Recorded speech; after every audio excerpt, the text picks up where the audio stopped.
Je vais demander donc à M. Nijdam, secrétaire général de l'ONG Finance Watch, de prendre la parole. Il est basé à Bruxelles. Est-ce qu'il peut rappeler à nos collègues la mission de Finance Watch et nous livrer son point de vue sur la loi française, mais aussi sur ce projet européen, ainsi que plus largement sur les grandes réformes bancaires mises en place. S'il pouvait rester dans les 10 minutes, ça serait bien. Après avoir vu son voisin déborder un peu, je vais être sévère. Mais comme je vois qu'il y a un certain nombre de collègues inscrits, je suppose que les uns et les autres, vous aurez à répondre à des questions. Et pour donner du temps, merci beaucoup. Merci Madame la Présidente. Mesdames, Messieurs, bonjour. Je vous remercie de cette invitation qui donne l'opportunité à Finance Watch d'exprimer l'opinion de la société civile dans l'intérêt général sur un sujet d'importance sociétale. Alors Finance Watch, c'est quoi, c'est qui? Nous sommes une association d'intérêt public sans but lucratif, créée en juin 2011 pour faire contrepoids au lobby de l'industrie financière et dédiée à remettre la finance au service de la société. Comment? Finance Watch mène des actions de plaidoyer technique auprès des décideurs politiques avec en ligne de mire l'intérêt général. Nos plus de 70 membres de la société civile européenne incluent des unions de consommateurs, des syndicats, des associations de logement, des experts financiers, des fondations, des think tanks et aussi des ONG. Comme Madame la Présidente l'a indiqué, nous sommes basés à Bruxelles où nous concentrons nos ressources en faveur de la régulation financière au niveau européen. Alors, quelles sont les 3 questions pierres angulaires de la réforme des structures bancaires? La première question, c'est une réforme, pourquoi faire? La seconde, c'est pourquoi entreprendre une telle réforme au niveau européen et pas uniquement à l'échelle nationale. Et enfin, je terminerai en disant en quoi les régulations nombreuses déjà entreprises sont insuffisantes pour régler une fois pour toutes le problème du trop gros pour faire faillite qui tient encore et toujours l'intérêt général en otage. Alors une séparation, pourquoi faire? Le premier objectif, c'est de maîtriser le risque systémique. Cette séparation structurelle a une portée macroéconomique complémentaire des régulations microéconomiques comme les exigences en fonds propres et les plans de résolution bancaire qui sont, eux, centrés sur des entités individuelles et par là même passent partiellement à côté du risque systémique. Le deuxième objectif, c'est de limiter le risque de contagion, le risque des retombées négatives des activités de marché par nature volatile, que ce soit du trading pour compte propre ou de la tenue de marché pour compte de la clientèle, donc des retombées négatives sur les activités cœur des banques, c'est-à-dire les dépôts collectés et les moyens de paiement. Ces activités cœur doivent être protégées de ces retombées et doivent seules bénéficier du filet de protection publique. Le dernier objectif, c'est de rééquilibrer les fragilités du modèle économique des banques trop grosses pour faire faillite et non pas de mettre en péril les banques universelles de plus petite taille. En effet, la séparation améliore la discipline de marché et la concurrence en effaçant la distorsion introduite par la subvention implicite et indue des activités de marché au sein des too big to fail. Pour répondre à la question que m'a posée la Présidente concernant la loi bancaire française, je dirais que cette loi bancaire française de juillet 2013 en soi échoue au titre des 3 objectifs que je viens d'énoncer. D'une façon générale, le passage d'une loi nationale va à l'encontre des principes du marché unique, à l'encontre du livre unique de règles et du superviseur unique de l'union bancaire. Une réforme efficace doit établir des règles claires ex ante et éviter de laisser un trop grand pouvoir discrétionnaire au superviseur national afin de conforter transparence et confiance dans le marché unique. Dans la pratique, la séparation de la loi française aura un impact minimaliste. On nous a indiqué 2 à 3% du produit dette bancaire, c'est-à-dire le chiffre d'affaires d'une banque, de la BFI. Oui, mais 2 à 3% du chiffre d'affaires de la BFI, de la BNP ou de la Société Générale, c'est en fait 1,5%, voire 3/4 de pourcentage de points du chiffre d'affaires global de ces banques universelles. Et évidemment, sur ces chiffres-là, ils sont désormais publics et plus personne ne les nie. Alors cela pose donc quand même la question de l'intérêt d'une si modeste réforme française, voire même la pertinence sémantique du terme de séparation, au-delà des éléments de langage et de la posture politique. Par comparaison, les propositions du rapport européen Liikanen d'octobre 2012, que M. Garçon rappelait, étaient 26 fois plus ambitieuses. Alors pourquoi est-ce que c'était 26 fois plus ambitieux? C'est tout simplement que le point majeur de différence entre Liikanen et la loi française porte sur la séparation de la tenue de marché. La loi française se limite à séparer le trading pour compte propre, dont chacun sait que la définition est poreuse et que tous les professionnels, dont je fais partie, je suis un ancien banquier de marché, continuent de prendre des positions directionnelles sous le couvert de la tenue de marché et sous le faux confort, la fausse assurance de systèmes de gestion de risque comme la value at risk. Et M. Fernandez-Bolo a indiqué, je l'en remercie, à quel point il était difficile pour le superviseur justement de pouvoir déterminer quel type de granularité il fallait mettre en place. C'est pour cette même et simple raison que le projet de la Commission européenne du commissaire Barnier de janvier 2014 proposait la filialisation de la tenue de marché à partir de certains seuils fixés au niveau de la directive et identiques pour toutes les banques de la communauté, tandis que la loi française, elle, laisse ces seuils à la discrétion des autorités nationales, ce qu'on appelle le niveau 2. Quand on y réfléchit bien, quel était le réel objectif de cette loi française présentée à l'époque comme étant à l'avant-garde, si ce n'est de préempter le projet européen en allant à l'encontre de l'intérêt général. Et aujourd'hui, la France se retranche derrière le principe de subsidiarité pour rejeter le projet Barnier. Deuxième question, pourquoi une réforme à l'échelle européenne?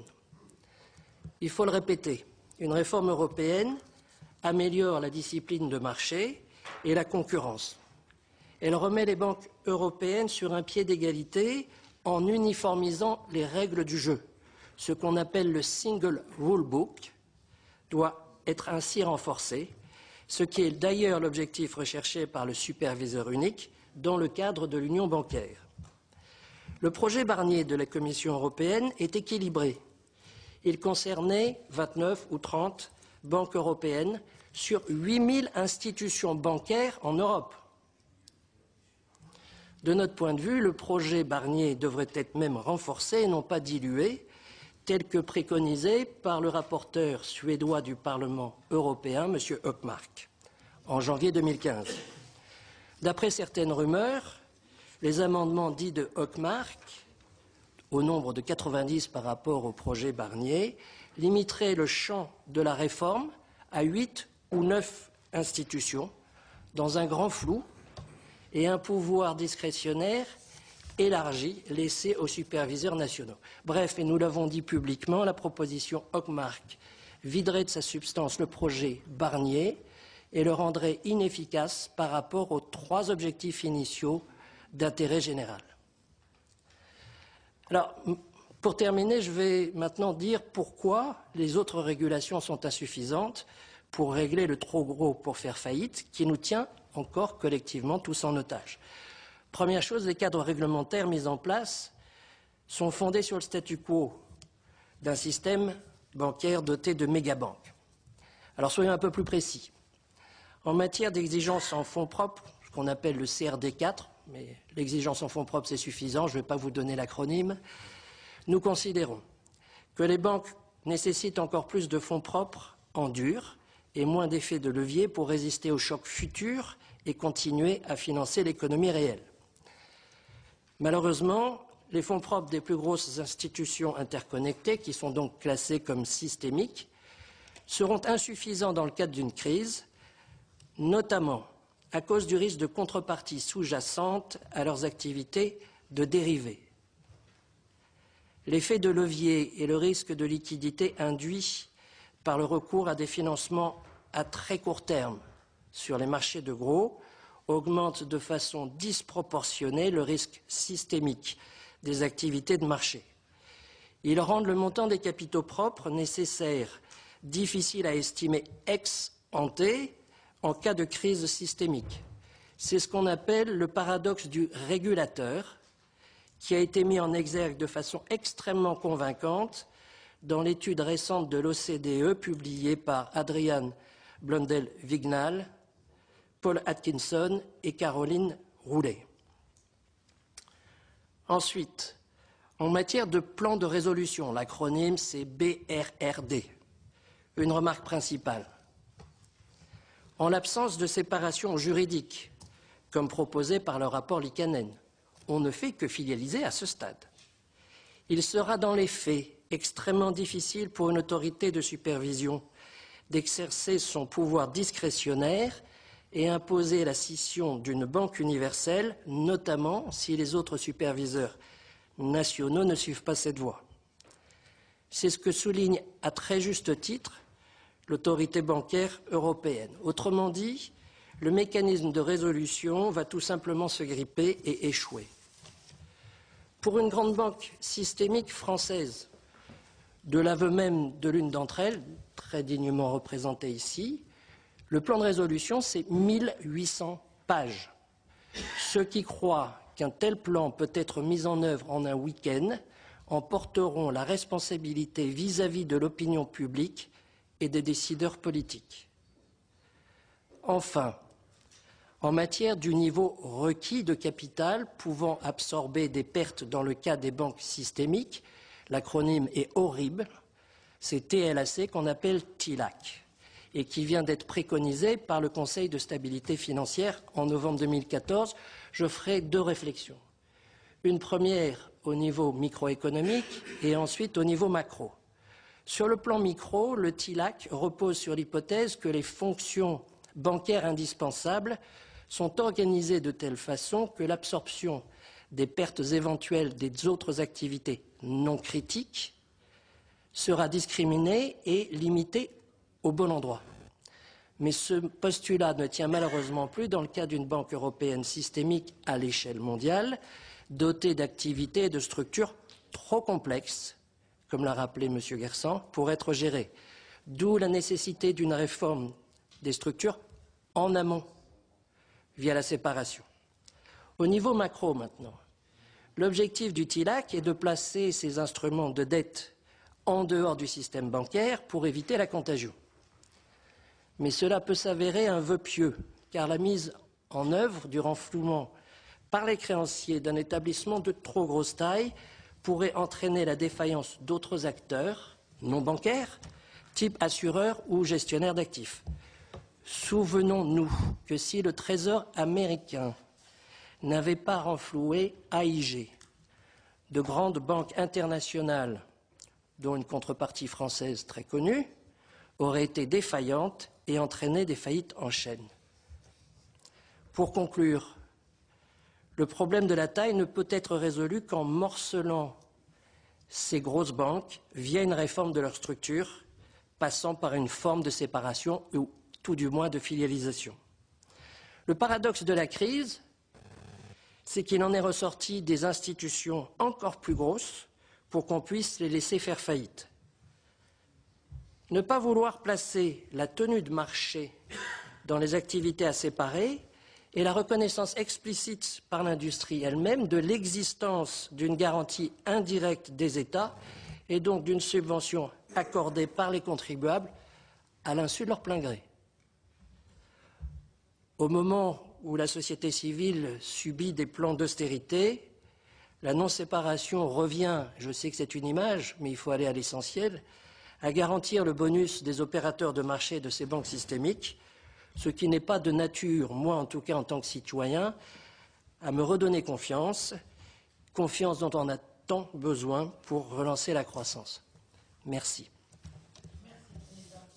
Je voudrais d'abord réagir par rapport aux propos de M. Papias, notamment sur la plainte du fait que le fameux TILAC demanderait à une grande maison comme BNP Paribas d'émettre 34 milliards d'obligations à long terme, dit bail-in-able, c'est-à-dire qui pourraient augmenter le coussin de sécurité. 34 milliards par rapport à la taille du bilan de la BNP, c'est 1,7% du bilan. Alors évidemment, on sait bien que ces gros chiffres, ça fait peur, mais c'est pas grand-chose. Bon, ça c'est la première chose. Concernant la séparation, en tout cas ce qu'on a sur la table, et comme vous le savez, chez Finance Watch, à minima, on soutient la proposition Barnier. À maxima, on préférait Liikanen, mais on fait avec ce que l'on a. Il s'agit de filialiser le market making. Il ne s'agit pas de séparer.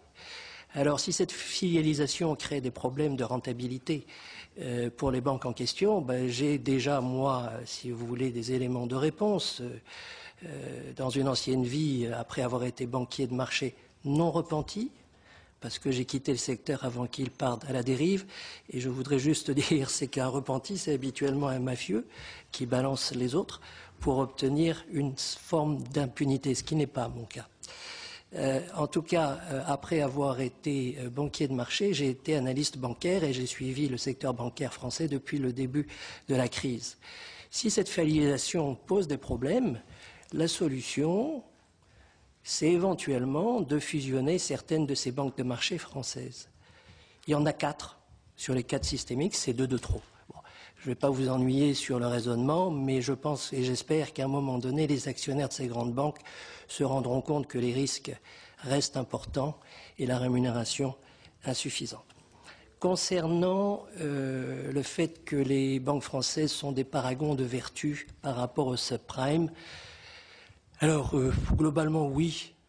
Factuellement, la crise des subprimes a commencé le 9 août 2007 parce que 3 établissements bancaires ou entreprises d'investissement français ont gelé le remboursement sur les SICAV monétaires dynamiques, à savoir la Société de Bourse Auto, BNP Paribas, dignement représenté ici, et AXA.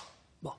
Donc les banques françaises, en tout cas, avaient, au niveau des subprimes, également joué un certain rôle, ne serait-ce qu'en investissant, en tant qu'investisseur, ce qui a contribué au développement de la crise de confiance.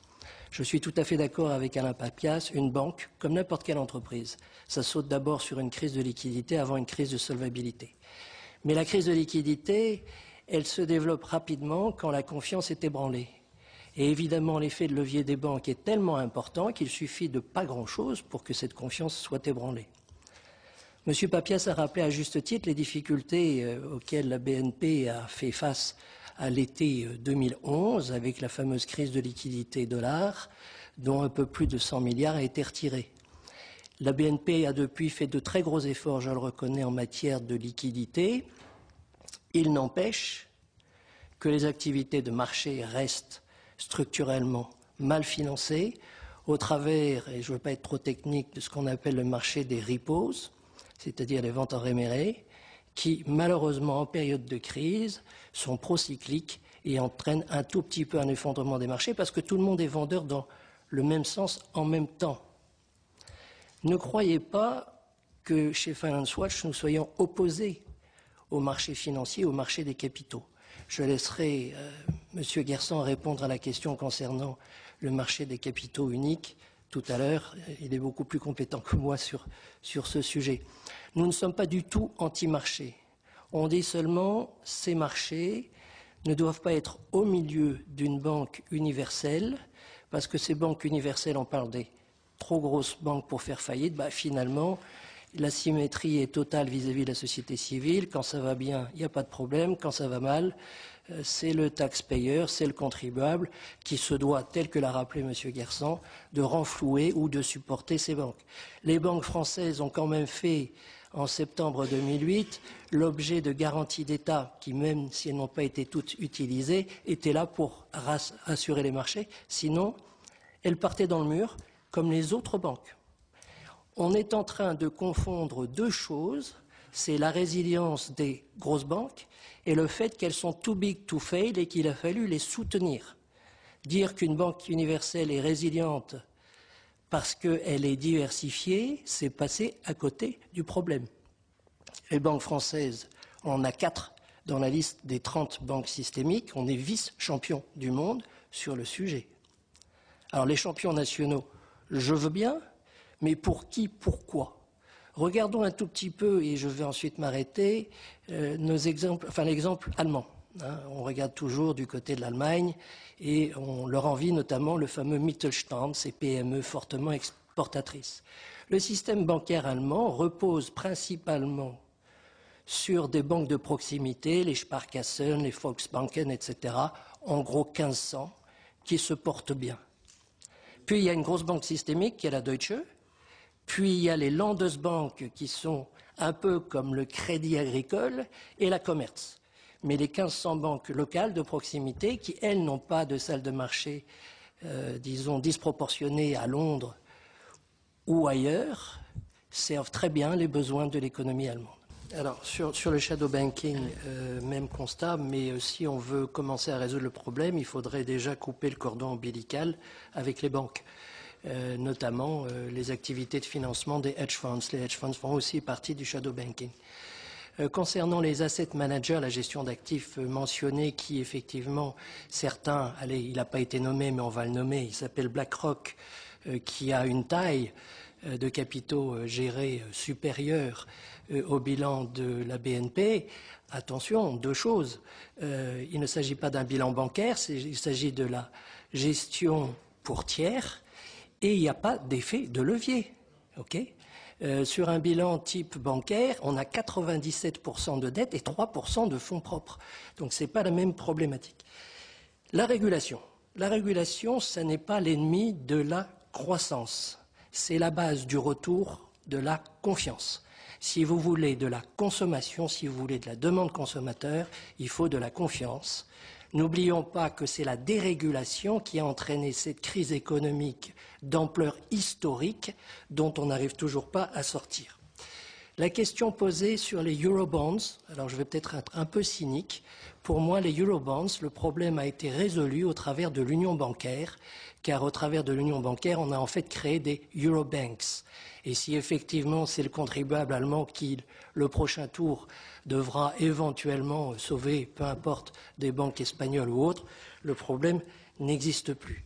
Je vais venir à l'aide du superviseur pour dire une chose. On ne peut pas mettre un gendarme derrière chaque opérateur de marché. Ce n'est pas possible. C'est pour cela, notamment, que l'idée de la séparation ou de la filialisation est plutôt une bonne idée. Merci.